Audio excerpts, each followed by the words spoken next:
Hello, स्वागत है आप सभी बच्चों का आज के इस सेशन में।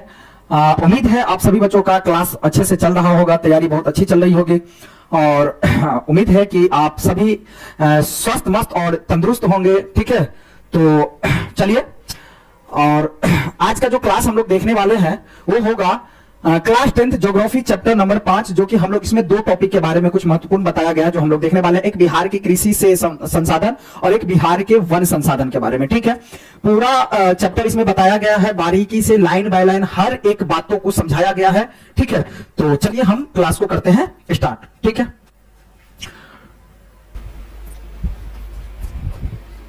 बिहार की है ना कृषि एवं वन संसाधन। कृषि चैप्टर हम लोग पढ़े थे, इससे पहले चैप्टर क्या था? कृषि। कृषि के बारे में बहुत कुछ हम लोग जानते हैं, वन संसाधन के बारे में भी बहुत कुछ जानते हैं हम। ठीक है, तो पिछले चैप्टर से परिचित है ये सब चीज। ठीक है, कृषि एवं वन संसाधन। ठीक है, संसाधन सब क्या होता है हम लोग जानते हैं बढ़िया से, है ना। वन संसाधन के बारे में कुछ व्याख्या करेंगे। देखो, बिहार एक कृषि प्रधान राज्य है। बिहार जो है कैसा है? देश है, कृषि प्रधान राज्य यानी देश है या कह ले। ठीक है, या राष्ट्र कह ले। ठीक है, बिहार एक कृषि प्रधान राज्य है। ठीक है, यहाँ की 80% आबादी कृषि पर निर्भर करती है, जो कि 80 नहीं तो क्या 55-60 जो भी। झारखंड के अलग हो जाने से, ये बात सब देखो, अब समझो। बिहार जो है झारखंड से अलग कब हुआ था? 15 नवंबर 2000 ईस्वी में। ठीक है, कब हुआ था? 15 नवंबर 2000 ईस्वी में। ठीक है, तो जब हमारा जो बिहार के अंदर जो हमारे झारखंड जो था सो क्या था? अपने बिहार में ही था। ठीक है, तो झारखंड के अलग हो जाने के बाद, पहले भी बताए थे, अब झारखंड के अलग हो जाने के बाद हम बताए थे कि झारखंड में अभी कई प्रकार के खदान है ना। झारखंड जब से अलग हुआ, बिहार में कहीं ना कहीं गरीबी आ गया, अगर देखा जाए तो। ठीक है, क्योंकि झारखंड में बहुत सारा ऐसा क्षेत्र चला गया जिस क्षेत्र से हमें क्या होता था? उत्खनन का काम होता था, जो कि अब बिहार में नहीं होता है। ठीक है, तो इतना समझो कि 2000 ईस्वी से पहले झारखंड किस में था? अपने बिहार में मिला हुआ था। ठीक है, अलग हो जाने के बाद बिहार के लोगों के लिए कृषि का महत्व और बढ़ गया। क्यों बढ़ गया? क्योंकि भाई अब जितना भी उत्खनन का काम सब होता था, तो उस पर तो अब जो है सो, कहने का मतलब कि उस पर जो भी लोग काम करते थे उसमें सब लोग अब किस में काम करने लगे? कृषि वाला ही काम करने लगे, क्योंकि बिहार में उत्खनन का काम सब होता नहीं है, कोयला उद्योग सब है नहीं, कोई ऐसा है नहीं उत्खनन का काम अधिकतर। 1990 से 91 में यहाँ 48.88% भूमि पर कृषि की जाती थी, और 2000, अब समझो ये 2090-91 की बात है। क्या है? 90-91 की बात है। तो 90-91 में झारखंड किस कहा था? अपने बिहार में। समझो बातों को। तो जब अपना झारखंड जो है अपने बिहार में मिला हुआ था, तो कृषि पर कितने लोग कितना प्रतिशत भूमि पर काम करते थे? 48.88%। लेकिन वही 2005 और 6 जब आया, मतलब क्या? झारखंड के अलग होने के बाद, जब झारखंड के अलग होने के बाद फिर देखो आदमी जो है कितना भूमि पर काम करने लगा? 59.37% भाग पर जो है सो बिहार के लोग काम करने लगे। जबकि झारखंड के अलग होने से पहले बिहार के लोग कितना भूमि का यूज करते थे? लेकिन जब ये अलग हो गया तो किसानी का काम जो है सो कितने भूमि पर होने लगा? बात समझ में आ रहा? तो कहीं ना कहीं झारखंड के अलग होने से कृषि के काम में क्या हुआ? बढ़ोतरी हुआ कि कमी हुआ? बढ़ोतरी हुआ, ज्यादा और करने लगा भाई।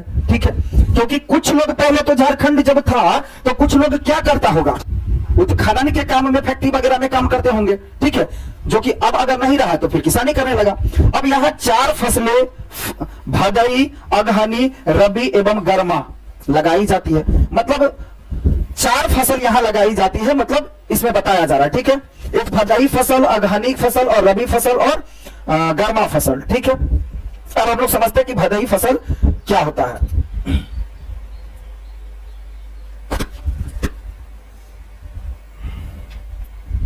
भदई फसल जो होता है क्या होता है उसके बारे में हम लोग समझते हैं। ठीक है, देखो कितने फसल होने लगे यहाँ? 4 फसल, भदई फसल और अगहनी फसल और रबी फसल और गर्मा फसल। ठीक है, गर्मा फसल का दूसरा नाम क्या है? जायद फसल। बताए थे ना, गर्मा फसल का दूसरा नाम क्या है? जायद फसल। ठीक है, अब देखो भदई फसल, इसकी शुरुआत मई जून से होती है। भदई फसल की शुरुआत कब होती है? मई जून से होती है, गर्मी के समय में। ठीक है, और अगस्त सितंबर में कटाई कर ली जाती है। ठीक है, भदई में क्या सब होता है? भदई फसल का उदाहरण दे, अब ये पूछ देगा तुमको भाई, भदई में होने वाला फसल क्या है? धान तो भादो सबका बात ही होता है। ठीक है, ज्वार हो गया, बाजरा हो गया, मकई हो गया। के अतिरिक्त और जूट भी होता है और सब्जी की खेती भी इस समय में अधिक मात्रा में होती है। ठीक है, तो कहेगा भदई फसल कब शुरू होता है?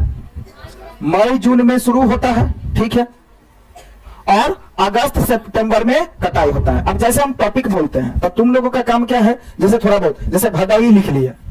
ठीक है, अब भदई का बात है, भदई फसल। अब भदई फसल में है क्या कि मान लो कि मई जून तक लिख लेंगे, यहां क्या है मई जून, ये सब इंपॉर्टेंट बात है। शुरू होता है, ठीक है, तो लिख लेना ऐसे करके। अब समाप्त जो होता है या कटाई कब होता है? अगस्त सितंबर में। इसका मुख्य फसल सब क्या है तो लिख लेना धान, बाजरा, ठीक है, मकई के अतिरिक्त और क्या है जूट और कुछ सब्जियां भी होता है। ठीक है, अगहनी फसल। तो अब आपको कहेगा भदई फसल से आप क्या समझते हैं, तो आपको क्या लिखना है भाई कि भदई फसल जो है मई जून में बोई जाती है ना, मई जून में बोई जाती है और इसकी कटाई अगस्त सितंबर में होती है। ठीक, दूसरी नंबर बात, अब आगे लिखेंगे कि इसकी मुख्य फसल क्या है? धान, बाजरा, ठीक है, ज्वार, मकई और जूट इत्यादि होते हैं, सब्जी वगैरह भी। अब अगहनी फसल सुनो भी, अगहनी फसल में अगर कहेंगे तो यह बिहार की सबसे महत्वपूर्ण फसल मानी जाती है। आधे से अधिक कृषिगत भूमि पर अगहनी फसल लगाई जाती है। यह फसल मध्य जून यानी जून के बीच से अगस्त तक लगाई जाती है। मई जून, ठीक है, यहां क्या जून अगस्त तक लगाई जाती है और नवंबर दिसंबर में जाकर के काट ली जाती है। इसमें भी क्या है भाई, धान, ज्वार, बाजरा, अरहर, गन्ना इस फसल के कुछ मुख्य उदाहरण हो सकते हैं। अब इसमें अरहर और गन्ना साल मार में तैयार यानी सालीमार में साल भर में तैयार किया जाता है। मतलब इसमें अरहर जो है और गन्ना जो है उसको उपजाने में कम से कम 1 साल लग जाता है। रबी फसल जानते हैं हम लोग, इस फसल को अक्टूबर नवंबर के बीच में लगाया जाता है और अप्रैल में काट लिया जाता है। गेहूं, जौ, दलहन, तिलहन इस फसल की कुछ खास उपज है। गर्मा फसल को जायद फसल कहते हैं लोग, जानते हैं हम लोग। इस फसल को गर्मी के मौसम में उन क्षेत्रों में लगाया जाता है जहां सिंचाई की सुविधा अधिक होती है।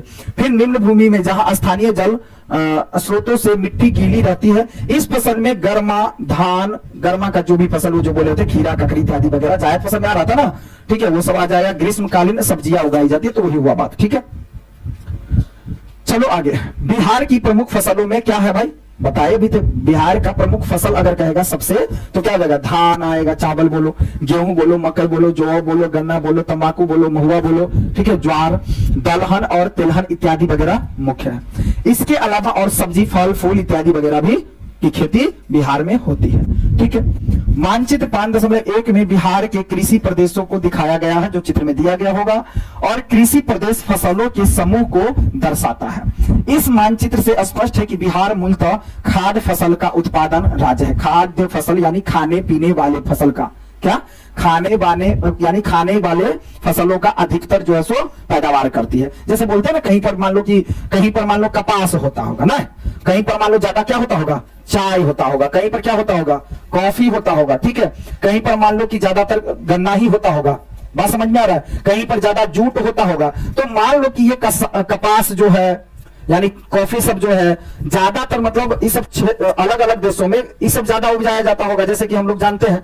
अब मान लो कि हमारे देश में या बिहार के अंदर में बात करा जाए तो ज्यादा कपास, कॉफी, चाय ज्यादा क्या होता ही नहीं ज्यादा, ठीक है, जूट इत्यादि नहीं, हाँ गन्ना थोड़ा बहुत हो जाता है। तो ज्यादातर अपने बिहार में कैसा फसल उगाया जाता है भाई, जो हमें रोज परिवार के साथ खाने पीने वाला बात हो। जैसे कपास सब क्या हो गया, व्यापारिक फसल, व्यापार, गन्ना भी हुआ व्यापारिक फसल, लेकिन गन्ना भी तो उतना सब लोग नहीं उपजाता भाई। ठीक है, तो यही कहने का मतलब है कि हमारे बिहार में भाई वो सब फसल ज्यादा उगाई जाती है जो खाने पीने योग्य हो, ठीक है, बिजनेस के व्यू से नहीं ज्यादा। ठीक है, अब खाद्यान्न फसल में क्या आएगा, जैसे धान हो गया तो धान खाने वाला फसल है भाई। बिहार की खाद्यान्न फसल में महत्वपूर्ण स्थान है तो किसका है भाई, धान का। भदई, अगहनी तथा गर्मा अर्थात 3 फसलों लगाई जाती है और इसकी खेती राज्य के सभी भागों में लगभग की जाती है। राज्य के सभी भागों में मतलब धान जो होता है बिहार राज्य के सभी दिशा में होता है। 2006 से 7 में यहाँ 33.54 लाख हेक्टेयर भूमि पर लगभग 50 लाख टन धान का उत्पादन दर्ज किया गया है। उत्तरी तथा पूर्वी भाग में भदई धान की खेती की जाती थी, जबकि अगहनी धान की खेती पूरे राज्य में की जाती थी। अब धान का सबसे अधिक उत्पादन पश्चिम चंपारण में होता है। क्वेश्चन पूछ सकता है, बिहार में धान का सबसे अधिक उत्पादन कहां होता है भाई, पश्चिमी चंपारण में, रोहतास में, औरंगाबाद में इत्यादि में। इन 3 जिलों में बिहार का 18% जो से अधिक धान का उत्पादन होता है। पहले स्थान पर पश्चिमी चंपारण है, जबकि रोहतास और औरंगाबाद फिर इसके बाद द्वितीय और तृतीय पर आता है। ठीक है, तो याद रख लेना बिहार के अंदर, बिहार के चंपारण जिला में जो है सो अधिक धान की खेती होती है। एक इंपॉर्टेंट बात है। दूसरा नंबर पर कहां होता है, तो रोहतास जिला में, जो अपने बिहार में है। तो रोहतास जिला में भी धान की खेती अधिक होती है। ठीक है, कम से कम 2 को बात याद रखना। ठीक है भाई। अब देखो, अगर क्षेत्रफल की दृष्टिकोण से देखा जाए तो रोहतास 5.76% अव्वल है। ठीक है, गेहूं, अब देखो गेहूं के बारे में, खाद्यान्न फसल में धान के बाद अगर कोई दूसरा स्थान लेता है तो वो क्या है, गेहूं। खाद्यान्न मतलब खाने वाले फसल भी हम कह सकते। यह रबी फसल का मुख्य उत्पादक है। ठीक है, रबी फसल में आता है ना गेहूं। अब 2006 से 7 में कुल 20.5 लाख हेक्टेयर में लगभग 43 लाख टन गेहूं को उपजाया गया। विगत कई वर्षों से गेहूं के उत्पादन और क्षेत्र में लगातार वृद्धि हुई है। इसका मुख्य कारण अब धान की कटाई के बाद खेत बेकार पड़ती के रूप में नहीं रह जाता। सिंचाई और रासायनिक उर्वरक के बल पर इसकी खेती की जाती है। अब इस फसल की, अगर गेहूं का फसल किया जाए तो औचित्य बनता है कि 1 साल काटने के बाद खेत को परती छोड़ दो, लेकिन परती छोड़ा जाता नहीं है, बल्कि गेहूं हटाया और जो रबी वाला फसल वो सब जो दलहन तिलहन वो सब डाल दिया जाता है। ठीक है, तो ऐसा किस कारण से होता है भाई, क्योंकि को बहुत प्रकार के जो केमिकल वगैरह रसायन वगैरह आता है वो छीट करके जबरदस्ती जमीन से उपजवा लेता है भाई। ठीक है, अब नवंबर दिसंबर में की जाती है और मार्च अप्रैल में काट दी जाती है। 2006 से 7 में गेहूं के उत्पादन में रोहतास जिला प्रथम स्थान पर रहा। इस जिले में इस वर्ष 4 लाख मीट्रिक टन जो है सो क्षेत्र में लगभग 136,000 हेक्टेयर क्षेत्र उत्पादन हुआ और उत्पादकता इतना बताया जा रहा है किलोग्राम प्रति हेक्टेयर। 1 हेक्टेयर पर इतना केजी होता था। ठीक है, तो गेहूं की पैदावार में कहा जाए तो आगे कौन है भाई, रोहतास। ठीक है, ये सब एक पॉइंट करके याद करना। ठीक है, अब मक्का की बात, बिहार का यह तीसरा मुख्य खाद्यान्न फसल कहा जाता है। यह भदई, अगहनी और रबी एवं गर्मा चारों फसल में पैदा होता है। मकई सिंचाई की व्यवस्था एवं उत्तम बीजों के उपयोग से इसका उत्पादन में काफी वृद्धि हुई। इसके कुल उत्पादन 6 से 7 में, यानी 2006 से 7 में 798.31 हजार मैट्रिक टन। ठीक है, और सबसे अधिक उत्पादन खगड़िया जिला में, ठीक है, जिला में होता है। मक्का का सबसे ज्यादा उत्पादन कहां होता है, खगड़िया में। लिख लो, ये सब पॉइंट लिखवा करो। खगड़िया में जो है सो मक्का की खेती सबसे, तो देखो धान की खेती सबसे ज्यादा कहां होता है, रोहतास जिला में, सॉरी क्या बोलते हैं, पश्चिमी चंपारण जिला में। और गेहूं का उत्पादन कहां होता है, रोहतास जिला में। अगर मक्का की बात करा जाए तो खगड़िया जिला में। पश्चिमी चंपारण जिला जो है किससे संबंधित है भाई, सत्याग्रह से, यानी कि ध्यान दो इधर, 3 कठिया प्रणाली का काम, उसे हम लोग हिस्ट्री में पढ़ेंगे। खैर ठीक है, 3 कठिया प्रणाली का जो हुआ था वह पश्चिम चंपारण से शुरू हुआ था। ठीक है, वहां हम लोग देखेंगे उस सब चीज के बारे में। ठीक, जब दूसरे एवं तीसरे स्थान पर क्रमशः समस्तीपुर और बेगूसराय आता है।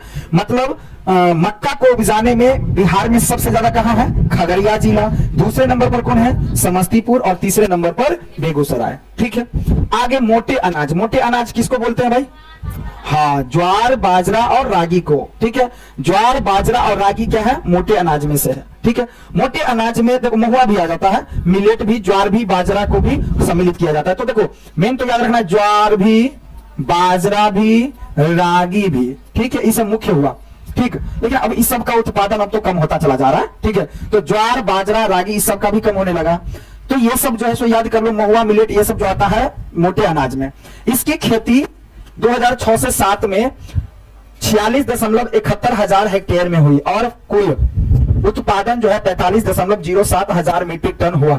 महुआ को जो बीछा जाता था, तुम लोग बीछा है ना महुआ, तो महुआ को बीछ करके क्या करते हैं, उसको खेले छे, मतलब महुआ से खेला जाता है। महुआ से जैसे शराब वगैरह बनाने में काम आता है।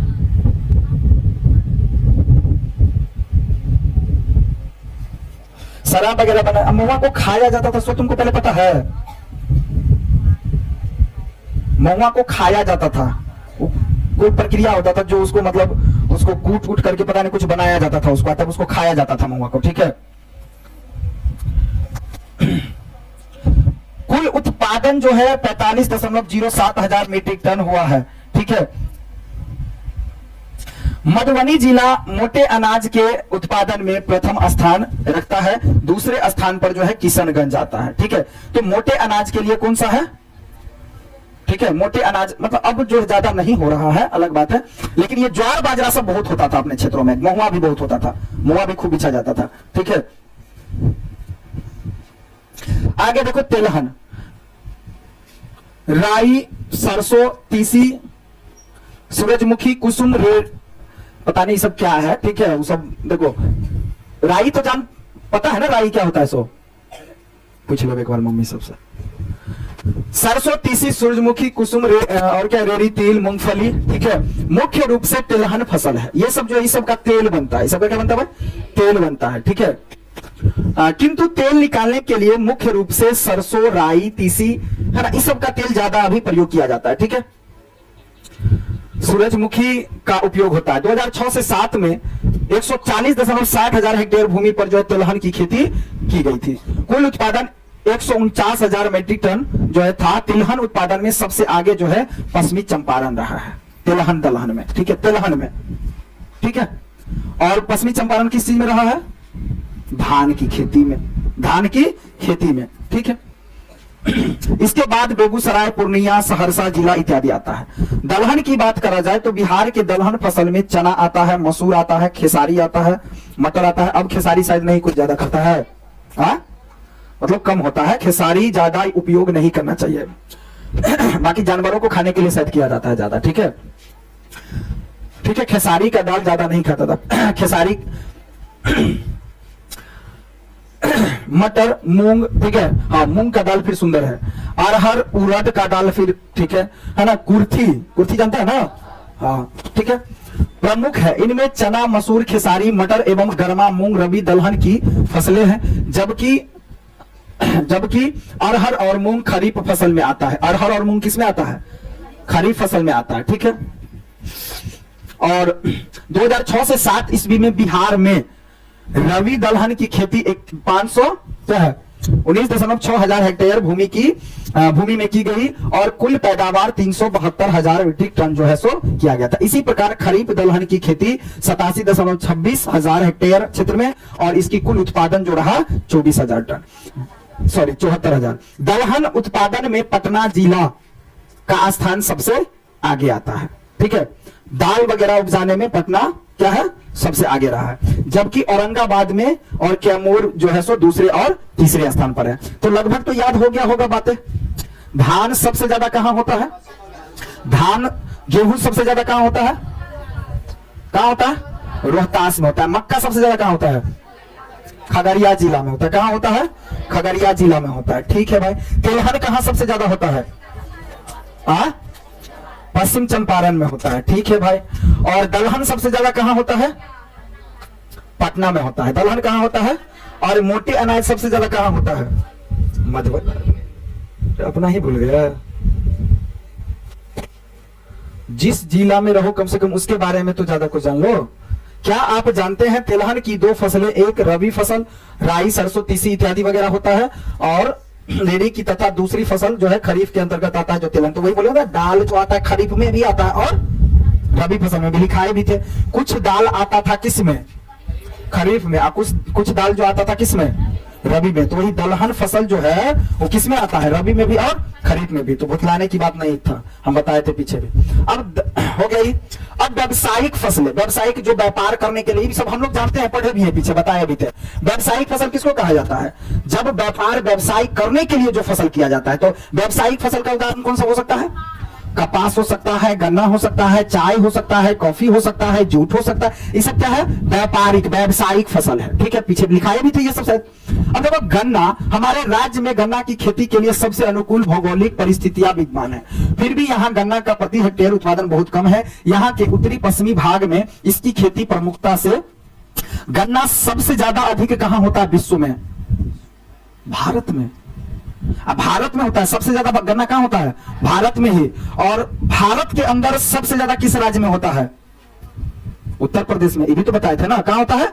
उत्तर प्रदेश में। ठीक है, अब देखो बात आ रही है बिहार की। देखो, गंडक, बागमती, कमला तथा घाघरा नदियों का दोआब प्रमुख उत्पादन क्षेत्र रहा है कौन? गन्ने का। ठीक है, 2006 से 7 में 117,000 हेक्टेयर भूमि पर गन्ना की खेती की गई और इसका उत्पादन 533.8 हजार मैट्रिक टन जो है हुआ।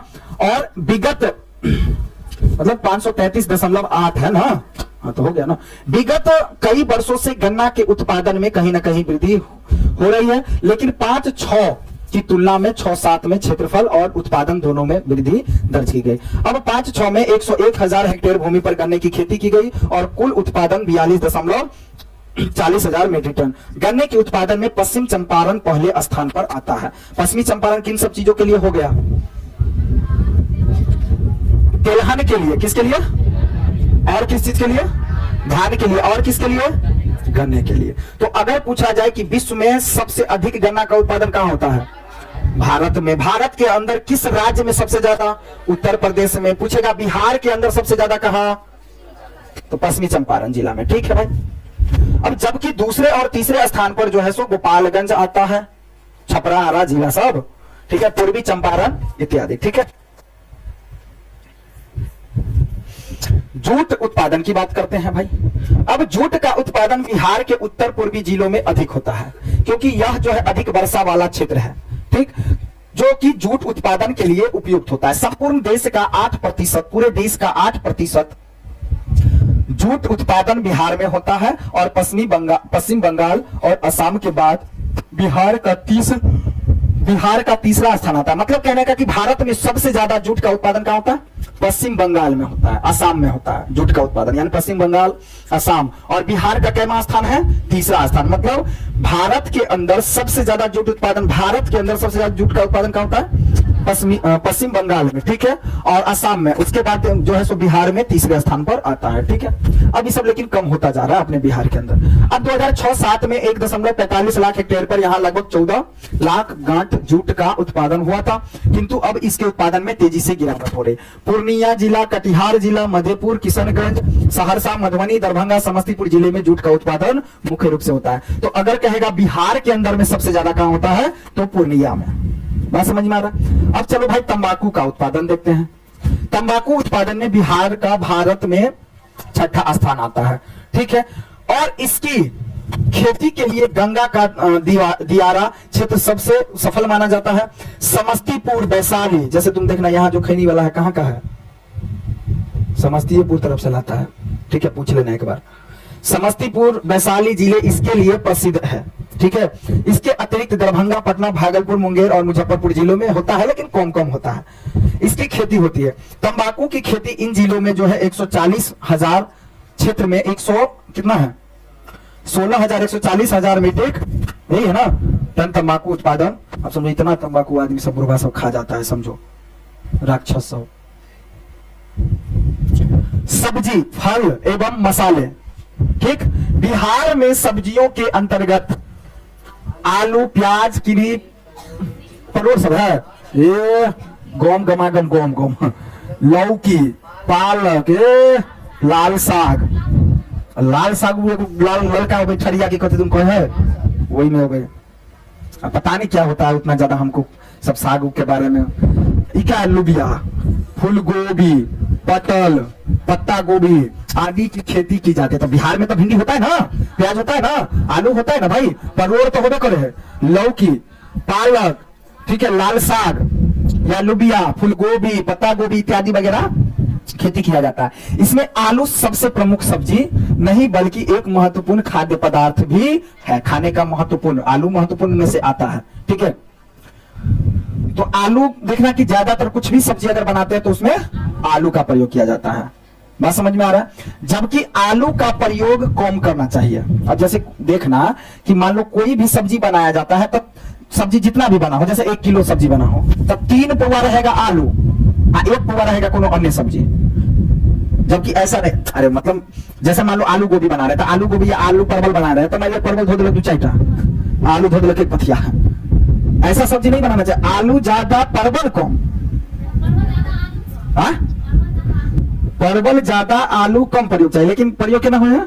आलू ज्यादा परवल कम। देखो आलू, किसी भी चीज का सब्जी तुम बनाना तो आलू कम देना और वो हरा सब्जी ज्यादा देना, ये चीज सीख लो। समझ में आ रहा है बात? सही बात बच्चे। देखो आलू को ज्यादा प्रयोग इसलिए कर लिया जाता है क्योंकि बोलते के ख्या में नहीं को लोगे शायद आलू। दूसरी नंबर बात, आलू सस्ता मिल जाता है, मतलब दूसरे सब्जी की अपेक्षा।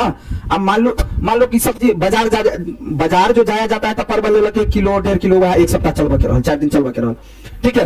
परवल की मात्रा या कोई भी अन्य सब्जी, हरा सब्जी की मात्रा सब्जी बनाने में ज्यादा होना चाहिए, तो हमारे शरीर के लिए अच्छा होता है। लेकिन यहाँ आलू ज्यादा और हरा सब्जी कम दिया जाता है। ये सब सिस्टम सीखो। अब आदमी नहीं मानता है, गांव घर में सब आदमी अपना जैसे तैसे बना करके खाता है, वो अलग बात। लेकिन वास्तविकता जैसे आगे बहुत सारा ऐसा दिक्कत है कि बहुत आदमी देखना कि आलू नहीं खाया जाता है। इसकी खेती बिहार के लगभग सभी जिलों में की जाती है। कुछ, अब ऐसा नहीं है कि कौन जिला में होता, मतलब हर जगह होता है। कुछ जिलों में इसकी खेती 2 फसल में होती है। बिहार में आलू का कुल उत्पादन जो है ना मीटर टन रहा है और इतना हेक्टेयर भूमि पर इसकी खेती की जाती है। पटना एवं नालंदा आलू पैदावार में अग्रणी राज्य है। सबसे आगे रहा है कौन? पटना। तो होगा ही होगा क्योंकि भाई बड़ा क्षेत्रफल ज्यादा है भाई। और नालंदा जिला। प्याज की खेती भी मुख्य रूप से पटना एवं नालंदा जिला में की जाती है। अब नवादा, गया और जहानाबाद में भी प्याज की खेती बड़े स्तर पर की जाती है। यहाँ प्याज का कुल उत्पादन जो है कितना है? 3,55,000 मीट्रिक टन है। अन्य सब्जियों की खेती बड़े पैमाने पर गंगा, गंडक और बागमती के दियारा क्षेत्र में किया जाता है। पटना और इसके आसपास के बड़े भूभाग पर अनेकों प्रकार की सब्जियां उपजाई जाती है। मिर्च की बात कर लेते हैं। मिर्च की खेती दियारा क्षेत्र में गंगा के दोनों किनारों पर बृहद पैमानों पर की जाती है। अब बिहार में अन्य मसाले जैसे कि हल्दी हो गया, अदरक हो गया, धनिया हो गया, सौंफ हो गया, लहसुन की भी खेती की जाती है। कहां? बिहार के अंदर। तो ऐसे करके कभी कभी तुमको पूछ लेगा, क्या पता है, ऐसे पूछ लेगा कि बिहार में मुख्य सब्जियों का नाम बताए जो उत्पादन किया जाता है। बिहार में 5 मसाले का नाम बताओ जो उपजाया जाता है। तो ये सब याद कर लो, ठीक है। अब मौसमी फसल में आम, मौसमी फसल में क्या था जो मौसम क्या था? मौसमी फसलों में आम, लीची, अमरूद, केला, पपीता, सिंघारा। सिंघारा मतलब कौन सिंघारा? इसको सिंघारा नहीं कहा जाता, इसको समोसा कहा जाता है। लेकिन कहे हो सिंघारा दाना, इसको सिंघारा नहीं बल्कि क्या बोला जाता है? समोसा। सिंघारा ई वाला हुआ। अब दोनों का नाम सिंघारा क्यों पता है? ओहू में 3 कोना, ओहू में 3 कोना। समझ में आ रहा है? तुम पानी फल सिंघारा जिसको बोलते हैं वो वाला सिंघारा लेना, तो देखना उसका भी 3 गो ऐसे ही रहता है निकलल। ऐसे रहेगा, ऐसे ही भी बनल रहेगा, ऐसे रहता है निकलल, मतलब कांटा जाका, ठीक है। इसमें कांटा जैसा ऐसे रहेगा ना, ऐसे रहता है कांटा जैसा, ठीक है। सिंघारा, पानी फल सिंघारा भी तो ऐसे ही ना होता है, और समोसा भी तो ऐसे ही होता है भाई लगभग। अरे वो में 3 टांग खिंचल, वो में 3 टांग खिंचल, ठीक है। इसलिए दोनों का नाम जो है लगभग। अब मखाने बिहार में उत्पन्न किए जाते हैं। देखो ये सब चीज तो उपजाया ही जाता है, साथ में क्या? मखाना। मखाना उपजाने में मिथिलांचल अधिकतर रहा है, सबसे ज्यादा उत्पादन किए जाते हैं। आम के लिए भागलपुर, मुजफ्फरपुर जो है, पूर्णिया, दरभंगा जिले प्रसिद्ध रहे हैं। मतलब सबसे ज्यादा कहां होता है? भागलपुर जिला में आम अधिक होता है। लीची अधिकतर मुजफ्फरपुर में होता है और वैशाली में। एक को याद रख लो मुख्य, या ऐसे तुमको पूछ लेगा कि आम उपजाने वाले बिहार के अंदर जो है सो आम किस क्षेत्र में अधिक उपजाया जाता है? भागलपुर, मुजफ्फरपुर, पूर्णिया, दरभंगा प्रसिद्ध है। लीची के उत्पादन में सबसे ज्यादा कहां? मुजफ्फरपुर, वैशाली इत्यादि आता है, ठीक है। वैशाली, खगड़िया, बेगूसराय, समस्तीपुर में बड़े पैमाने पर जो है सो केले का बगान है, ठीक है। हाजीपुर ने दिया क्या?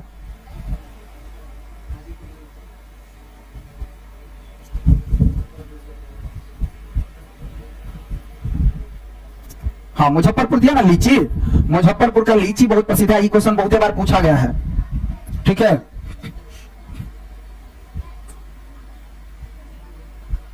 हाजीपुर नहीं होगा दिया, लेकिन हाजीपुर लिख लेना है को, ठीक है। देखो खास करके आम जो है, आम भागलपुर आम के लिए प्रसिद्ध है, मुजफ्फरपुर लीची के लिए प्रसिद्ध है, ठीक है, और हाजीपुर केला के लिए प्रसिद्ध है, ठीक है। कहावत भी बनल है, ठीक है। हाजीपुर के, समस्तीपुर में भी होता है, ठीक है। हाजीपुर के केला, समस्तीपुर के केला और मुजफ्फरपुर के लीची, ठीक है, अधिक होता है।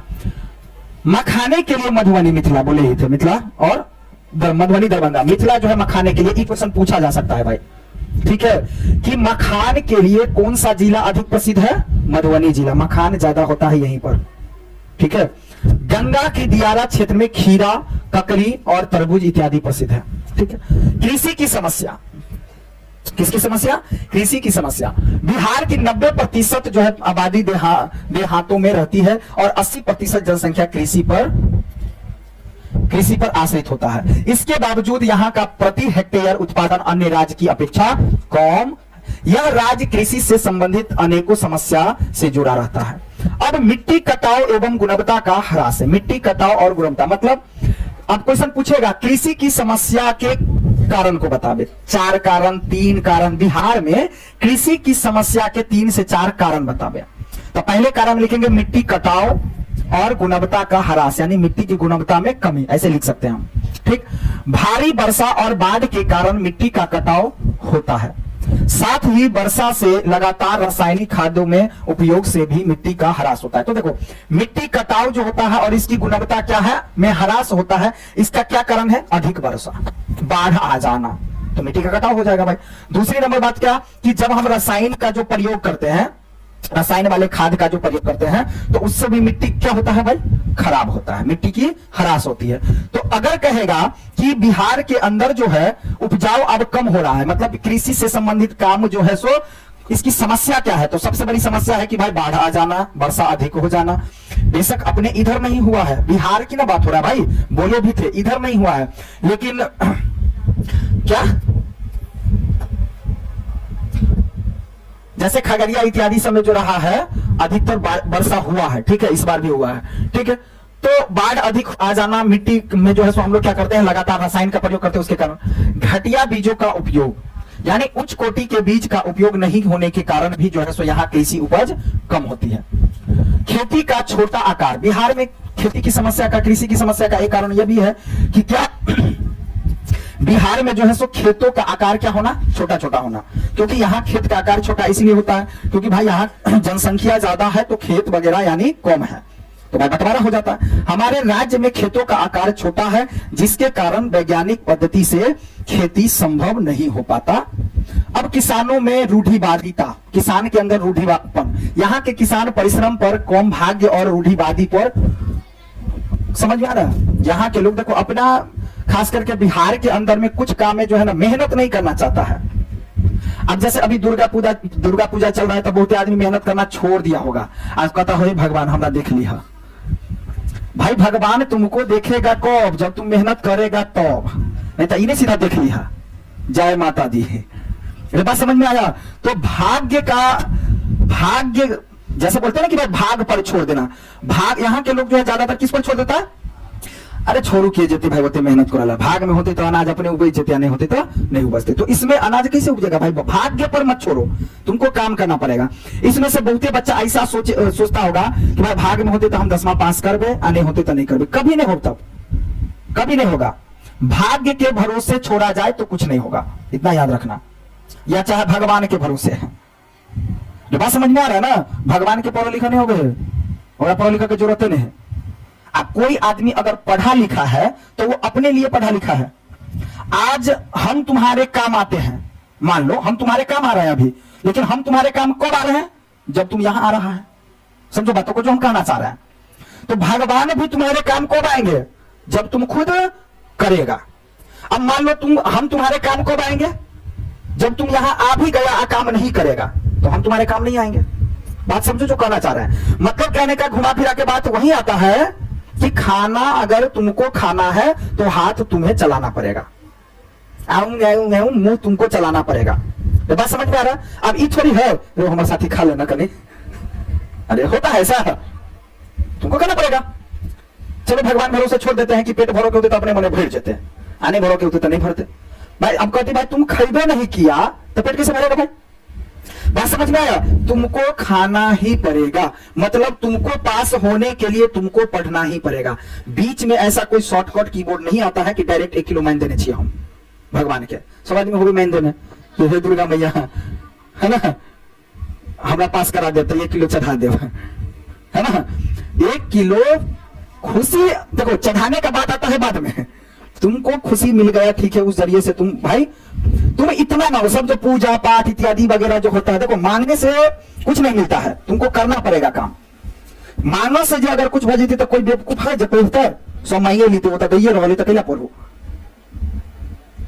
भगवान भी उसी का साथ देते हैं जो मेहनत करता है, इतना याद रखना। ठीक है, भगवान देखो क्या होता है ना कि तुम्हारे नसीब में, तुम्हारे भाग्य में भगवान नहीं भी लिखे होंगे। मानो एक बात, तुम्हारे भाग्य में, तुम्हारे नसीब में कोई चीज नहीं भी लिखल रहेगा ना, तो भगवान के जबरदस्ती देवा पड़ते। नहीं देते भगवान, कना नहीं देते, भगवान के मजबूर को देवे देव के लिए देत ना, देत ना वाली रे वाली भैया से क्या नहीं देते, देवे पड़ते। नहीं मतलब ठीक है, हम अपन हक तो मांगना कर, हम मेहनत के चाहिए तो देवा पड़ते, वो अपने देत। देखो भगवान ने सुगुल्ला लौको ना कहे के रखने, देखे पृथ्वी पर जे सब आदमी मेहनत कर रहा है सबके मुंह में सीधा छोड़ देलक। हाँ, जब मेहनत नहीं करो तो वो सामने में केवल रखने रहे। समझो सभी के लिए भगवान ऊपर में रखे हुए हैं इसे। आप डिपेंड करो कि यहाँ मुंह आना का बबियो, भगवान के कनी मनी बेईमानी करो के मनो होते ना, तो वो भगवान के देवो पड़ जाए। हाँ सही बात बोल रहे हैं। हो सकता है तुमने पिछले मान लो पिछले जन्म में तुम भगवान के साथ विरोधी किया हो, भगवान से तुम्हारा दुश्मनी हो, लेकिन इस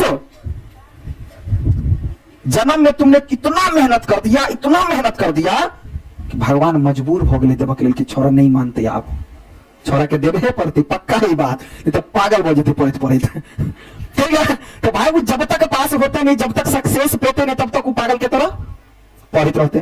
तो अंत में भगवान थक जाए, कह दे ले भाई ले तोरा दो दे छो।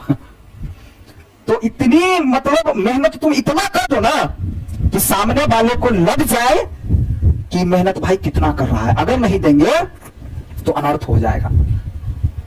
बात समझ में आ रहा है ना? तो तुम मेहनत करो, सब ऊपर देखा जा रहा है। बस अर्थ देखो होता क्या है ना कि कोई आदमी मान लिया 2 घंटा पढ़े तब अच्छा ज्ञान मिल जाए। अब बहुत के अहा के नसीब में है कि 3 घंटा पढ़ियो, इन्हें कि यहाँ नहीं सीखबे। कितना भी बड़ा कमजोर विद्यार्थी हो, सब नौकरी ले सकता है और सब 10वां पास कर सकता है, सब इंटर पास कर सकता है, सब बीए पास कर सकता है, सब चीज कर सकता है, बशर्ते इसमें कंडीशन है। अब मान लिया कोई व्यक्ति है, ओकरा भगवान कहल के कि 3 घंटा पढ़ो, और बेईमानी करे 2 घंटा पढ़ो में, 1 घंटा पढ़ के उठ जाए, वो 1 घंटा पढ़े तो आधा घंटा मोबाइल चला ले है, तो उसको नहीं मिलेगा, फिर तब उसको नहीं मिलेगा। बात को समझो, लॉजिक क्या है। भगवान इतना जरूर है कि भगवान ओकरा लिखने हैं कि भाई कम से कम 3 घंटा ही पर 100 पर फिक्स कैल है,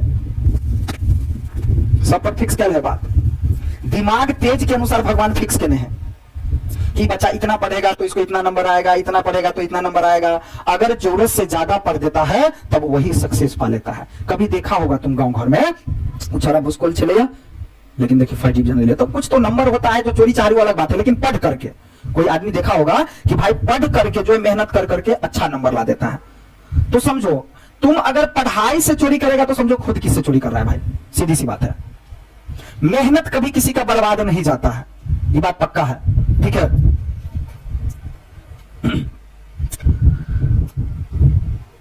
तो हो गया ना बात। ठीक है, सब्जी उत्पादन में जो बिहार क्या स्थान है भाई, 3रा स्थान लाता है। अब सिंचाई की समस्या, यहाँ की कृषि मानसून पर निर्भर करती है।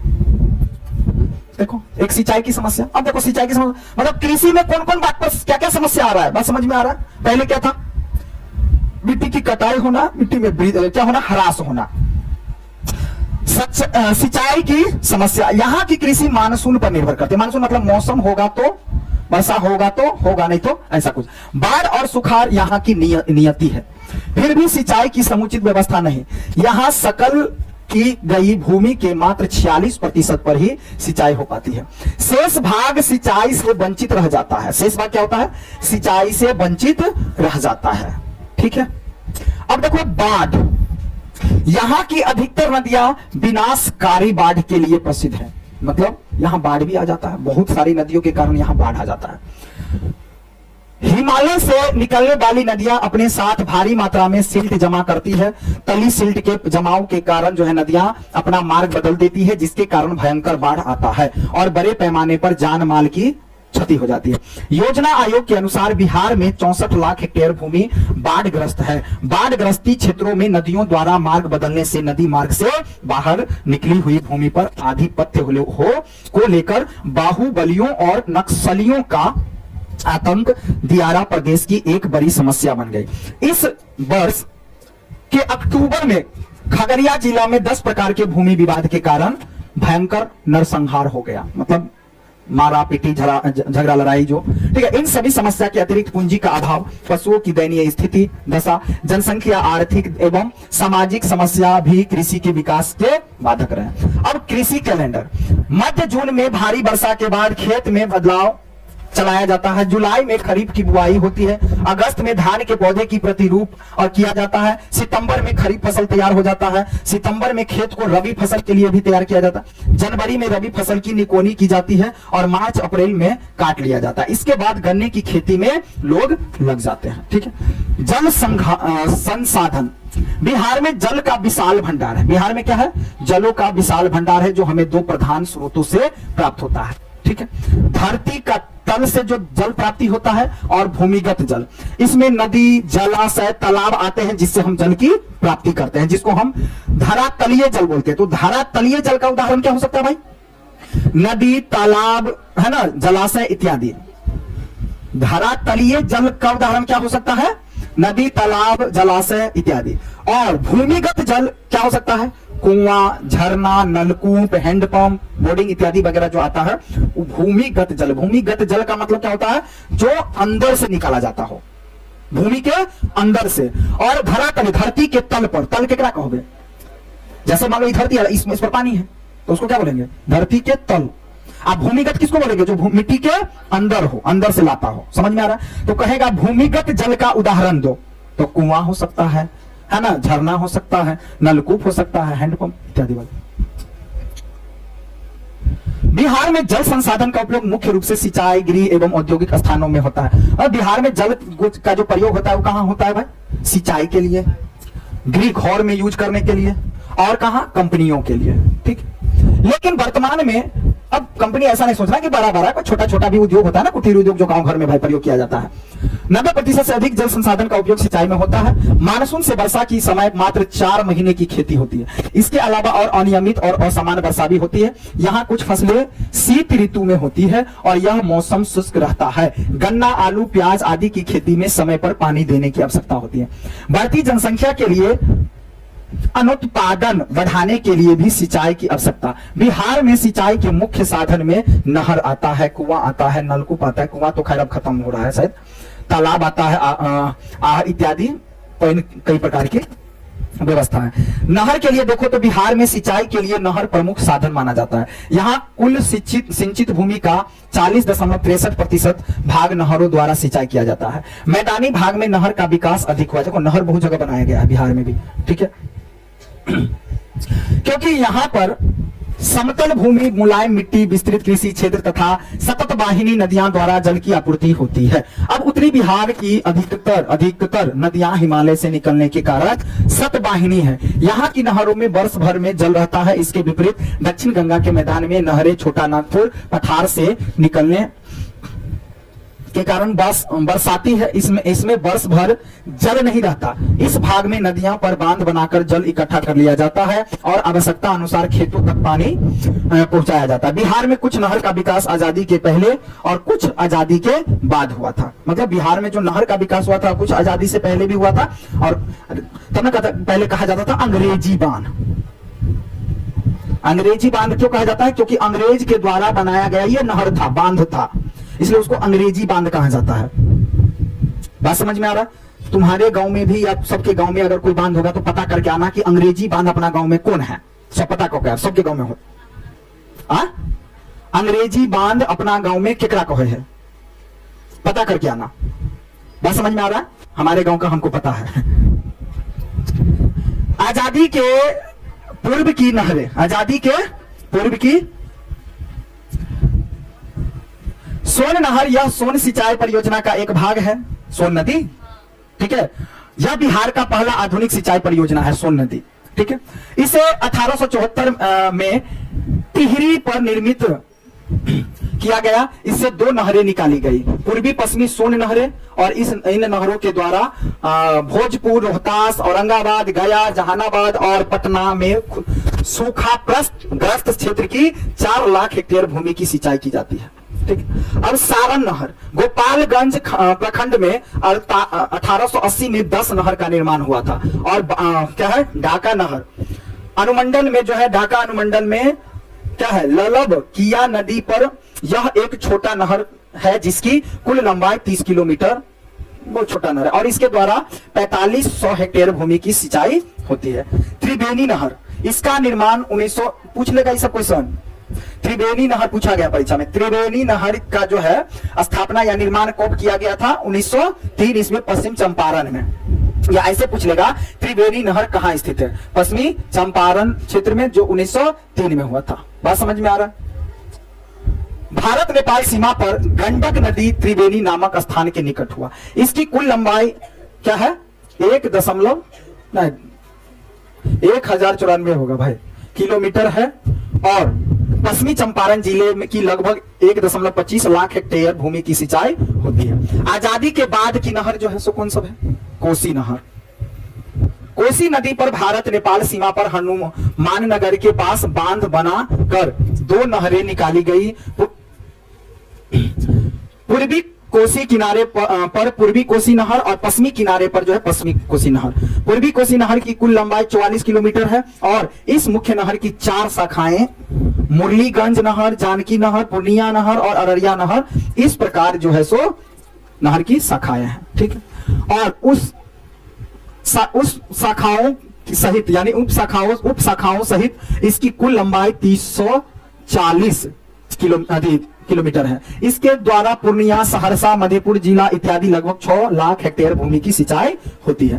पश्चिमी कोसी नहर जो है 115 किलोमीटर लंबी है, इसमें दरभंगा जिला, पश्चिमी कोसी में हम लोग आते हैं। ठीक है, कुछ दरभंगा जिला की लगभग 3 लाख भूमि की सिंचाई की जाती है। गंडक नदी जो है सो, गंडक नदी पर त्रिवेणी नामक स्थान 85 किलोमीटर दक्षिण वाल्मीकि नगर के पास 743 किलोमीटर लंबा और 760 मीटर ऊंचा बांध बनाया गया। इस बांध से पश्चिमी की ओर तिरहुत नहर, पूर्व की ओर सारण जिला इत्यादि नहर निकाली गई है। तिरहुत नहर से सारण जिले की लगभग 4.8 लाख हेक्टेयर भूमि की सिंचाई होती है। सारण नहर से चंपारण, मुजफ्फरपुर, दरभंगा जिला इत्यादि वगैरह सब।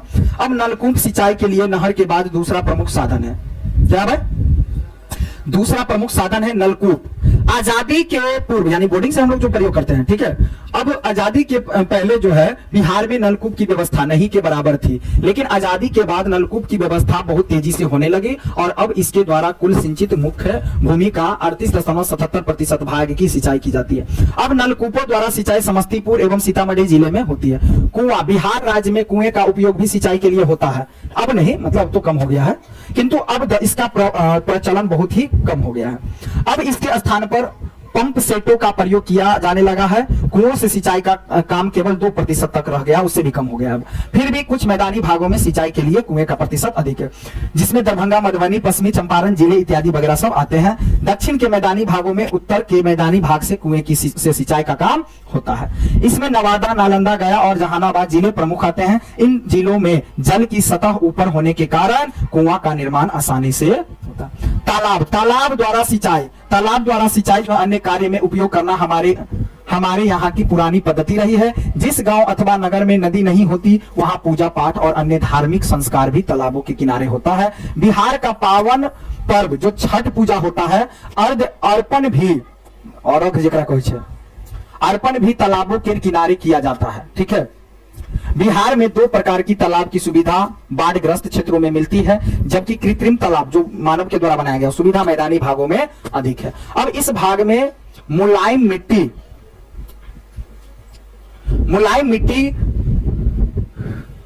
के कारण जमीन खोद कर तालाब बनाना आसान होती है। अब यहाँ तालाबों में मछली पालन भी किया जाता है, मखाना की खेती किया जाता है। ठीक है। भारत में 9% कृषि योग्य भूमि की सिंचाई तालाबों द्वारा किया जाता है, किंतु बिहार में तालाबों द्वारा सिंचाई कुल 2.10% रह गया है, और तालाबों के द्वारा सिंचाई में मधुबनी जिला का स्थान जो है अधिक आता है, मतलब प्रथम आता है, जहां सबसे 17,000 हेक्टेयर भूमि सिंचाई। दूसरे स्थान पर नालंदा, अभी सब कम हो गया, यहाँ 12,000 हेक्टेयर से अधिक भूमि सिंचित होती है। अब अन्य साधन, सिंचाई के अन्य साधन में पैन, अहर, झील, पोखर, कृत्रिम झील, ढेकू इत्यादि में आता है। इसमें से पैन और अहर प्रमुख। पैन का प्रयोग ऐसे क्षेत्रों में होता है जहां इसमें रोहतास जिला, ठीक है, गया, जहानाबाद, नवादा, नालंदा, पटना इत्यादि जो है प्रमुख आता है, जो मतलब क्या बोलते हैं उसको, वे मोटर जो चला करके जो प्रयोग किया जाता है उसको। नदी घाटी योजना, अपार जल संसाधन के उपयोग के लिए एवं बाढ़ की विभीषिका, सूखे की देखते हुए बिहार में बहुउद्देशीय नदी घाटी योजना का विकास किया गया है, जिससे उत्पादन, सिंचाई, मछली पालन, पेयजल, औद्योगिक उपयोग, मनोरंजन एवं यातायात, ठीक है, यातायात का विकास हो सके, ठीक है। अब इस उद्देश्य की पूर्ति के लिए कई परियोजना बनाई गई। 3 प्रमुख परियोजना है। सोन नदी घाटी परियोजना सिंचाई के लिए, और गंडक नदी घाटी परियोजना, कोसी नदी घाटी परियोजना। तो 3 परियोजना का नाम बताए जो सिंचित यानी खेती के लिए जो है अब सोन नदी घाटी परियोजना, गंडक नदी घाटी परियोजना, कोसी नदी घाटी परियोजना, ठीक है। अन्य परियोजना क्या है भाई? दुर्गावती जलाशय परियोजना,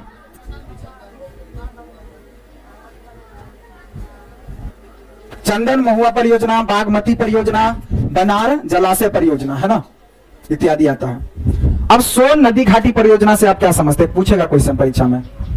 सोन नदी घाटी परियोजना से आप क्या समझते हैं?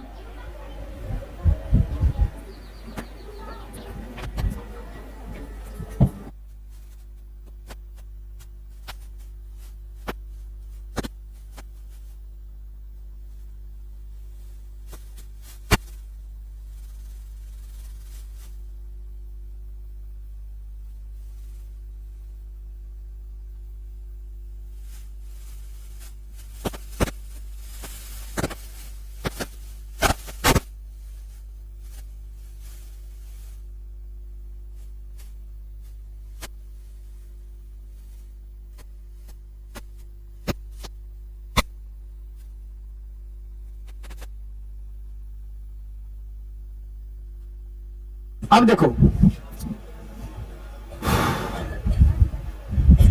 सोन नदी घाटी परियोजना से आप क्या समझते हैं, क्वेश्चन पूछा जाएगा, ठीक है।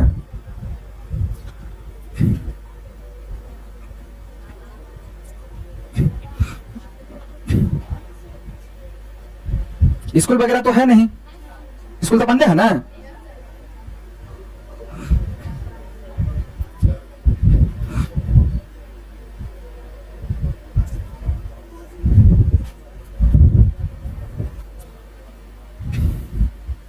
कल से बच्चा सबको छुट्टी कर।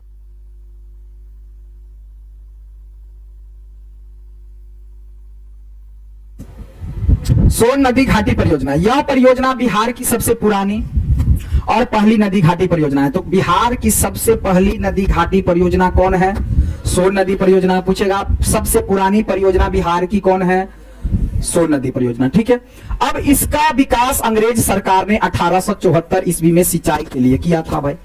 अब इससे टेहरी के पास से पूरब एवं पश्चिम की ओर नहरें निकाली गई। इसकी कुल लंबाई 130 किलोमीटर थी। इस नहर में पटना एवं गया जिले की कई नहर की शाखाएं, उप शाखाएं विकसित की गई, जिसकी औरंगाबाद, भोजपुर, बक्सर, रोहतास जिलों की भूमि सिंचाई की जाती है। अब कुल क्वेश्चन पूछेगा देखो, सोन नदी घाटी परियोजना से जो है किस जिलों में सिंचाई होती है, ठीक है, या सोन नदी परियोजना से आप क्या समझते हैं, ऐसे करके क्वेश्चन कहीं पूछ लेगा।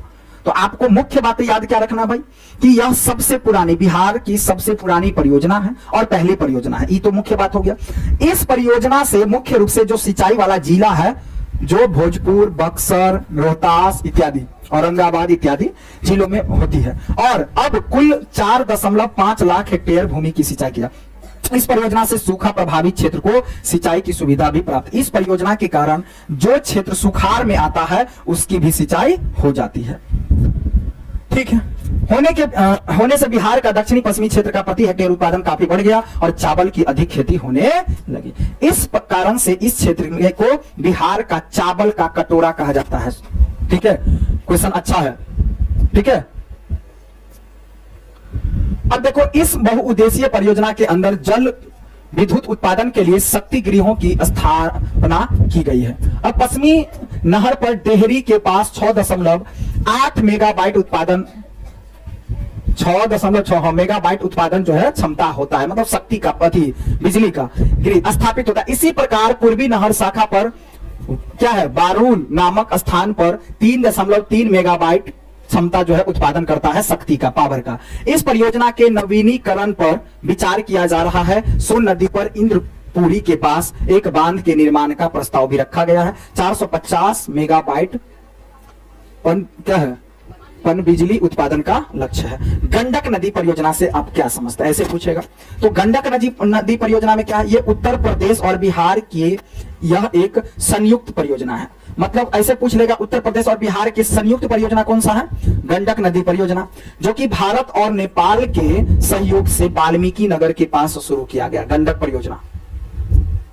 ठीक है, वाल्मीकि नगर में। ऐसे पूछा गंडक परियोजना कहां स्थित है, वाल्मीकि नगर में। ठीक है, इस परियोजना द्वारा बिजली, सिंचाई तथा जल की आपूर्ति नेपाल को भी की जाती है। इस परियोजना के निर्माण के लिए क्या है, भैंसा लोटन नामक स्थान पर नदी के आर पार 743 मीटर लंबा अवरोधक बांध बनाकर वाल्मीकि जलाशय का निर्माण किया गया।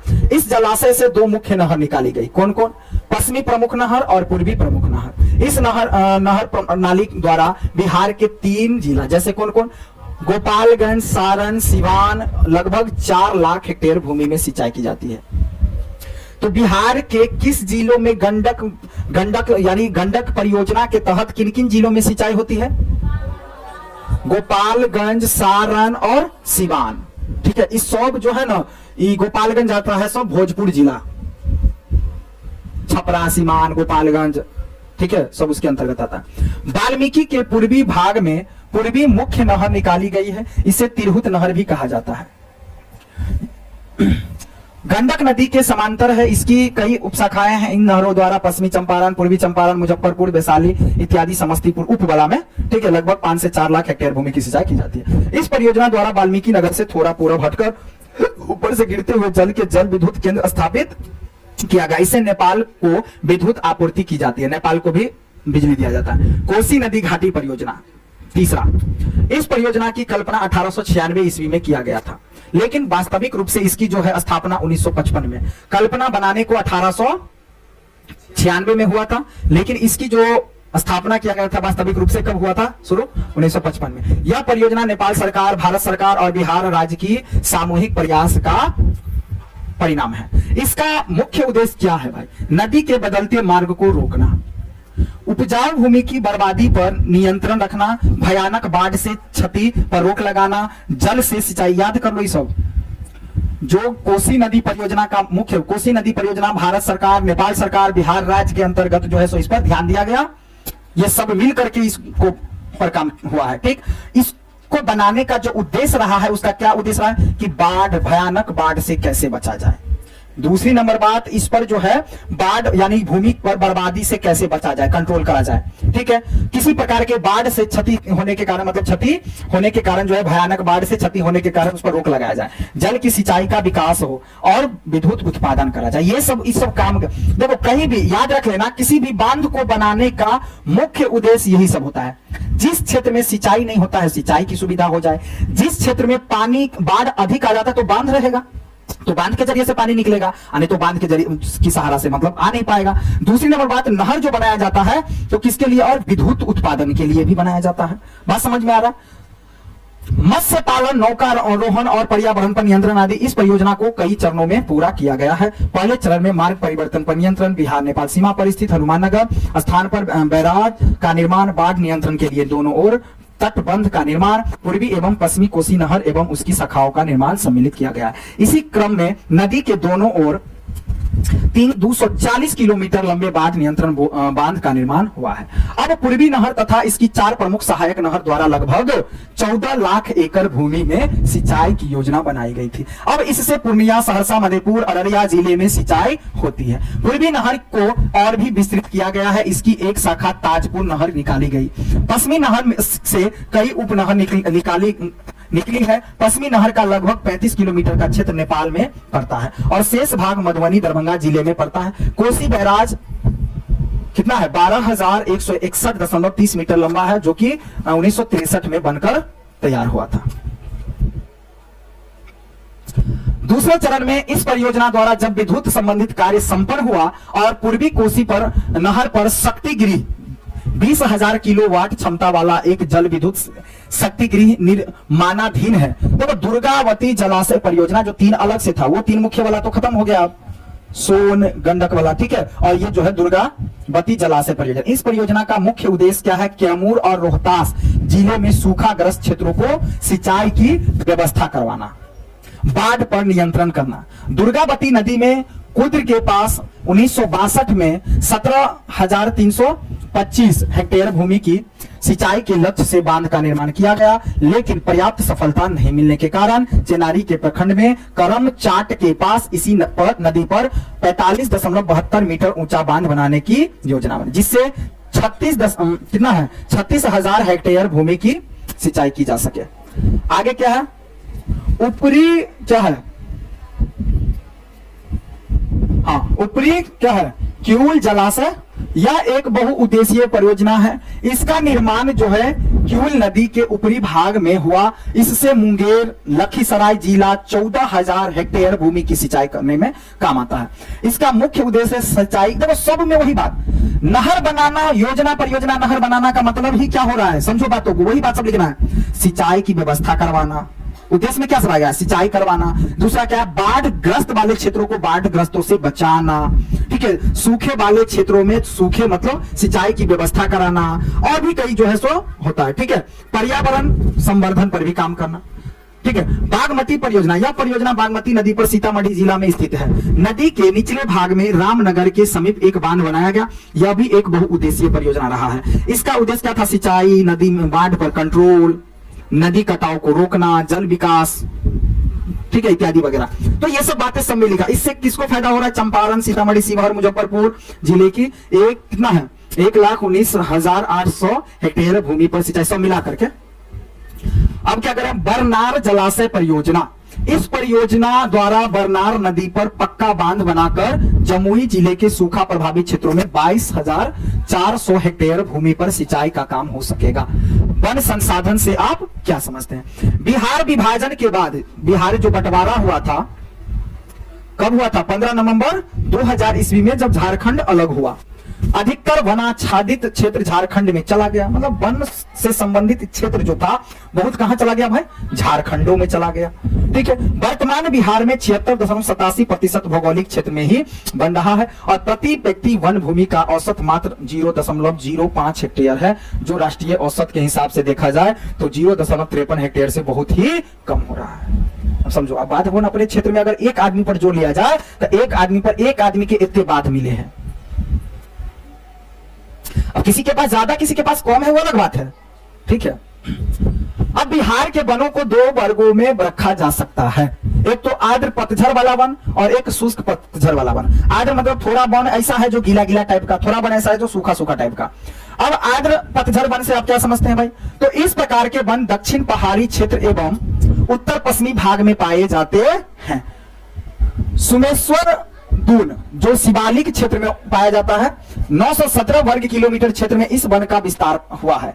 अब इस प्रकार के वनों के मुख्य रूप से साल और शीशम के वृक्षों की प्रधानता पाई जाती है। मतलब ये जो आर्द्र पतझड़ वाला वन है, इस वन में बाद वन में जो है ना शीशम का पेड़, ठीक है, और साल का वृक्ष अधिक पाया जाता है। साल का वृक्ष और शीशम का वृक्ष, ठीक है, ये सब पूछेगा। अब इसके अतिरिक्त बांस, सबई घास, महुआ, जामुन, कटहल, ये सब इत्यादि जो है, गुड़हल, ठीक है, ये सब आता है, ठीक है, जो इस वन में पाया जाता है। अब आगे क्या है? शुष्क पतझड़ वाला वन। बिहार पूर्वी मध्यवर्ती भाग में यह वन पाया जाता है। दक्षिण पश्चिम पहाड़ी भाग में भी यह वन पाया जाता है। और इस प्रकार के वनों का विस्तार कैमूर में है, रोहतास में है, और इसका अधिक विस्तार यहाँ के प्रमुख वृक्ष खैर, बहेरा, पलास, महुआ, अमल, तास, शीशम, नीम, हरे इत्यादि सब याद रख लेना, ठीक है, इत्यादि है। अब बिहार में वनों का वितरण बहुत ही असमान रूप से हुआ। असमान रूप से का मतलब क्या हुआ कि बराबर जैसा हर क्षेत्र में नहीं है। मैदानी भागों एवं दियारा क्षेत्रों में तो प्राकृतिक वनों का पूर्णतया अभाव है। सिवान, सारण, भोजपुर, बक्सर, पटना, गोपालगंज और वैशाली, मुजफ्फरपुर, मोतिहारी, दरभंगा, मधुबनी, समस्तीपुर, बेगूसराय, मधेपुर, खगड़िया, नालंदा में 1% से भी कम भूमि में वन मिलते हैं। पश्चिमी चंपारण, कैमूर, बांका, जमुई, गया और मुंगेर जिलों के पहाड़ी भागों में वनों का विस्तार सबसे ज्यादा है। अब कृषि एवं निर्मित क्षेत्रों के विस्तार के कारण वनों का विनाश हो रहा है। देखो, अब कृषि एवं निर्मित क्षेत्रों के विस्तार के कारण मतलब क्या, कृषि की खेती जो ज्यादा से ज्यादा हो रहा है, तो किस कारण से हो रहा है भाई, उसको केमिकल वगैरह डाल करके। तो केमिकल डालने से क्या होता है, भूमि वन खराब होता है। दूसरी नंबर बात क्या भाई, अधिक से अधिक लोग जो है वनों को काट करके वहां निर्माण मतलब क्षेत्र बनाया जा रहा है रहने के लिए। सबसे महत्वपूर्ण बात तो यह है कि यहाँ वनों का महत्व से संबंधित जागरूकता ही नहीं है। ये सबसे सुंदर लाइन दिया है। यहाँ बिहार का आदमी ही जो है ना बहुत सारा मतलब बाढ़ वन इत्यादि वगैरह में जो है ना ज्यादा मतलब अग्रसर है ही नहीं कि भाई पेड़ पौधा इत्यादि वगैरह लाया जाए ना। तो बहुत सारे पढ़े लिखे लोगों को भी जो है ना इस कारणों से भी बिहार में वनों की तेजी से ह्रास हो रहा है। तुम्हारे अंदर खुद ज्ञान नहीं रहता है। वनों के अभाव के कारण वहां वन्य जीव का भी कमी है। यहाँ के मुख्य वन्य जीवों में कौन आता है, बाघ, चीता, हिरन, चीतल, भालू, बरेन, सुअर, जंगली सांड, सांबर आदि पक्षी आते हैं। सब आदमी सुनो, सब आज क्या तारीख है, कल परसों यानी कि 5 तारीख के अंदर अंदर 2-2 पेड़ सब लगाएगा। 2-2 पेड़ सब आदमी लगाएगा। हाँ तो क्या हो गया, अनर्थ कर दिया तुम। ऐसे सांस जो ले रहा तो करने लगेगा तब क्या होगा, सांस उससे बंद हो जाएगा और ऊंचा खुचा के मर जाएगा। 2-2 पेड़ सब लगाएगा। फिर याद है हम क्या पेड़, 2-2 पेड़ सब लगाएगा। बात समझ में आ रहा है? हाँ ठीक है। इसका प्रमाण हमको चाहिए, 2-2 पेड़ लगा रहा है सो, ठीक है। पक्षी में मोर और जल जीव में घड़ियाल आता है। अरे ठीक से बैठो ना। अब क्या है, सोस मगर प्रमुख है। ये जल जीव यहाँ की नदियों में पाए जाते हैं। वनों की अंधाधुंध कटाई और वन्य पशुओं पक्षियों के शिकार के कारण भी वन जीवों की संख्या तेजी से घटती जा रही है।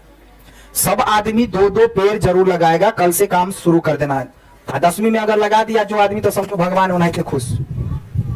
भगवान पूजा करने से खुश नहीं होता है, याद रख लेना। अच्छा कर्म करने से खुश होता है। ये नहीं कि गेली या बस धूप अगरबत्ती दिखा दिलिए या एकदम ना कथुप ले लिए, उससे भगवान जीवन में कभी खुश होने वाला नहीं है, याद रख लेना। से जो रहते तो आदमी जब मेहनत करते तो वह कह लेते हैं ना सब दिन कथुप लेते, वो करने से भगवान खुश नहीं होते कभी। काम करो काम, कर्म करो कर्म। अगर केवल पूजा पाठ इत्यादि करने से पेट भर जाता, काम सब निकलता रहता तो और आसान, ठीक है भाई। सब चाहता है पूजा पाठ खाली कर लिया, लेकिन तुम पूजा पाठ करेगा अच्छा काम करवे नहीं करेगा कोई फायदा नहीं है। तो बात समझ में आ रहा है ना। खास करके विद्यार्थी जीवन में होना ही चाहिए यही सब काम। तुम पढ़ो लिखो, पेड़ पौधा इत्यादि की सेवा करो, जितना जहां तक हो सके वो सब करो। जिस दिन तुम अपने जीवन में घर गृहस्थी में बस जाएगा तो दुइये को काम रह जाएगा, अपने बाल बच्चा इत्यादि वगैरह, अपने घर परिवार को देखना, खाली पूजा करना, हो गए तब तुम कुछ नहीं कर पाएगा भाई। तो जो रहता है इस उम्र में तुम पेड़ पौधा इत्यादि वगैरह अपने नाम पे, 1 पेड़ पौधा 2 पेड़ पौधा, जीवन में 10 पेड़ पौधा लगाने से पता है तुम्हारा कर्म तुम्हारे भविष्य में अच्छा लिखा जाएगा। आज के जमाने में पेड़ पौधा लगाना बहुत बढ़िया कर्म का काम है, बहुत अच्छा काम है, याद रख लेना। वनों एवं वन्य जीवों का संरक्षण, तुमने ऐसा काम किया, सुनो, तुमने ऐसा कोई पूजा पाठ जो करे तो अपना लेखा लिखो के चलो, भगवान हमरा दो दिया सब चीज ना है। तुम ऐसा काम अगर जीवन में कभी कर रहा है जिससे दूसरे की भी भलाई हो, तभी तुम्हारी भलाई होगा। तो बात समझ है? जब तक तुम केवल अपने लिए काम कर रहे हो तुमको अपने भी नहीं मिलने वाला है कुछ हो। तुम अपने लिए भगवान से कुछ मांग के देखना नहीं मिलेगा, और दूसरे के लिए मांग के देखना तो तुमको मिल जाएगा। पता लगो हमरा लिए सब मांग देव, बात बुझ गेले ना। सब आदमी पूजा पाठ करबे करे छी त कनी कनी कम मांग देव हमरा लिए, समझ में आ रहा है? तो बहुते हो जात ना, ठीक है। तो जब तक तुम भाई दूसरे लिए, तो इसका मतलब पेड़ पौधा लगा दिया तो दूसरे को काम आएगा कि नहीं आएगा? तुम्हारे मतलब तुम्हें भी काम आएगा और दूसरे के लिए भी काम आएगा। तो वो सार्वजनिक काम करना महत्वपूर्ण माना जाता है, इतना याद रखो, ठीक है। केवल अपना स्वार्थी जीवन जो आदमी जीता है तो एक दिन वो वैसे ही चला जाता है। बात समझ में आ रहा? तो ये सब सीखो। बिहार में कुल भौगोलिक क्षेत्र का मात्र 6.87% भाग ही बना आच्छादित है, जबकि राष्ट्रीय नीति के अनुसार 33% भाग में वनों से आच्छादित होना चाहिए। अतः वनों की कटाई पर अब उद्यानों का विकास जो है विलुप्त वन क्षेत्रों की पुनरावसित करने के साथ साथ कृषि वानिकी को भी बल प्रदान करने का प्रयास किया जा रहा है। अब इस प्रयासों के बाद विलुप्त वनों का पुनर्वासित क्षेत्रफल 2004 से 5 के जो 2849 हेक्टेयर से बढ़कर 2006 से 7 में 15,237 हेक्टेयर हो गया। इसके अलावा वन रोपण में भी काफी क्या वृद्धि हो गया भाई। यहां 2005 से 7 में 2 करोड़ कितना 2 करोड़ से अधिक वृक्ष रोपण हुआ। कृषि वानिकी की दिशा में एक महत्वपूर्ण कदम बिहार सरकार द्वारा उठाया गया। जिसको गाछी है वो गाछी में लगा देना भाई, नहीं तो जो क्या बोलते सड़क के जो किनारे किनारे होता है ना वहां पेड़ लगा देना कहीं भी, लेकिन लगा देना 2 पेड़। अगर इस 5 तारीख के अंदर अंदर में 2 पेड़ नहीं लगाया तो फिर 4 पेड़ लगाना पड़ जाएगा और 40 डंडा लगेगा, वो अलग। तो समझ में आ रहा है? हाँ, तो ट्रैक्टर से उखाड़ पुखाड़ दीजिए। 2 पेड़ लगाना कौन बोला? इन्हें फूल वाला लगा ले खाली। पेड़ मतलब बड़ा जो आगे जाकर के विशाल पेड़ तुम्हारे नाम से वो पेड़ रह जाए। ये बात समझ में आया ना? तुम्हारे नाम से वो पेड़ रह जाए, विख्यात हो जाए तुम्हारा नाम, ठीक है? ठीक है। दिशा में एक महत्वपूर्ण कदम बिहार सरकार द्वारा उठाया गया। राष्ट्रीय सब विकास योजना के तहत समुदाय आधारित वन प्रबंध एवं संरक्षण योजना प्रारंभ की। हिस्सा कृषि वानिकी से न केवल राज्य की आय में वृद्धि होने बल्कि काष्ठ आधारित उद्योगों की स्थापना के लिए कच्चे माल का आधार भी उपलब्ध होगा। इन दिनों राज्य में सामाजिक वानिकी व्यवसाय वानिकी की भी प्रचलन क्या हो गया? बढ़ गया। बिहार में वन एवं वन्य प्राणी के संरक्षण के लिए आदिकाल से भी कई रीति रिवाज का प्रचलन चलता रहा है। कई धार्मिक अनुष्ठान में तो वृक्षों के नीचे ही, कई भी धार्मिक अनुष्ठान ऐसा होता है, पूजा पाठ इत्यादि वगैरह कहां होता है? वृक्ष के नीचे, ठीक है। इस राज्य में परंपरागत रूप से वट, पीपल, आंवला और तुलसी के पेड़ की पूजा की जाती है, ठीक है। वट वृक्ष का पूजा किया जाता है, पीपल वृक्ष का पूजा किया जाता है, आंवला वृक्ष का पूजा किया जाता है, तुलसी का पूजा किया जाता है और पेड़ पौधे का पूजा किया जाता है। और सबके पीछे कहानी छुपल है, ठीक है। पूजा की जाती है। हमारे यहाँ चींटी से लेकर 7 जैसे विषैले पदार्थ को भी भोजन दिया जाता है, मतलब सॉरी जीव को भी भोजन दिया जाता है और पूजा भी की जाती है, ठीक है। पक्षियों को भी दाने देने का प्रचलन है। देखो मेन काम सब तो तुम लोग करवे नहीं करता है, मेन काम सब ये सब है जहां के सुंदर बना सके है। पक्षियों को दाना डालना, बात समझ में आया? जानवरों सबको खिलाना पिलाना, ये सब काम सबसे उत्तम है। ऐसा काम सब जीवन में कुछ कुछ करो। हाँ, जब देखो एक समय होता है जब तुम इस स्थिति में पड़ जाएगा ना कि तुम अपने परिवार को ही करने में रहेगा व्यस्त, दूसरे को नहीं कर पाएगा ज्यादा। अगर मौका मिलता है तो तुम सार्वजनिक काम करने को मौका मिले तो करो, चाहे जैसे भी हो। दूसरे जीव की भलाई वाला काम करो, 10 सालों में तो उन्हें बढ़ जाए। अगर खाली अपना ले कर दो तो 10 साल तो उन्हें कम हो जाता। लेकिन अभी तुम लोगों का कर्म अभी यही है, क्या? पढ़ाई लिखाई करो। बस समझ में आ रहा है? सबसे बड़ा पूजा पाठ यही है, पढ़ाई लिखाई करो। जब कहा जा रहा है पेड़ लगाओ तो पेड़ लगा दो, कभी कहा जा रहा है पक्षी वगैरह को दाना डाल दो तो दाना वगैरह डाल दो इत्यादि वगैरह। कहीं जैसे तुम दाना छूट गया खा लिया फेंक देता है, कहीं नहीं, वही दाना उठा करके ऊपर डाल दो। अरे खाए पीबे छे कुछ गिर पड़े है, कुछ हो जाए ना तो लो जाकर भसा दे, कुछ में फेंक दे, नदी तालाब इत्यादि या मान लिया कुछ कचरा फचरा में। उन्हें इससे बढ़िया है कि तुम वो लेकर जना रोटी खाई छे और लास्ट वाला में गिर गेले या छोड़ दिले आधा खारा, ओकरा का तो छप्पर पर फेंक दियो, का तो पेड़ का फेंक दियो, उस सबसे क्या होता है कि जो भी पक्षी वगैरह है वो भाई खा लेते हैं। समझ में आ रहा है इस बात? ये सब गुण सीखो, बात समझ में? ये सब करने से तुम्हारा कर्म अच्छा होगा, ये सब सीखो, ठीक है। अब क्या है, राष्ट्रीय एवं राज्य स्तर पर वन्य प्राणियों की संरक्षण के लिए कई कार्यक्रम चलाए जा रहे हैं। यहाँ 14 अभयारण्य एवं 1 राष्ट्रीय उद्यान है, जिसके अंतर्गत कुल 264.41 हेक्टेयर भूमि। इसमें पटना का संजय गांधी मैदान पूछेगा। देखो एक और क्वेश्चन कुछ बताने वाले थे तुमको शायद। हाँ, सबसे ज्यादा जो है ऑक्सीजन कौन पेड़ देता है?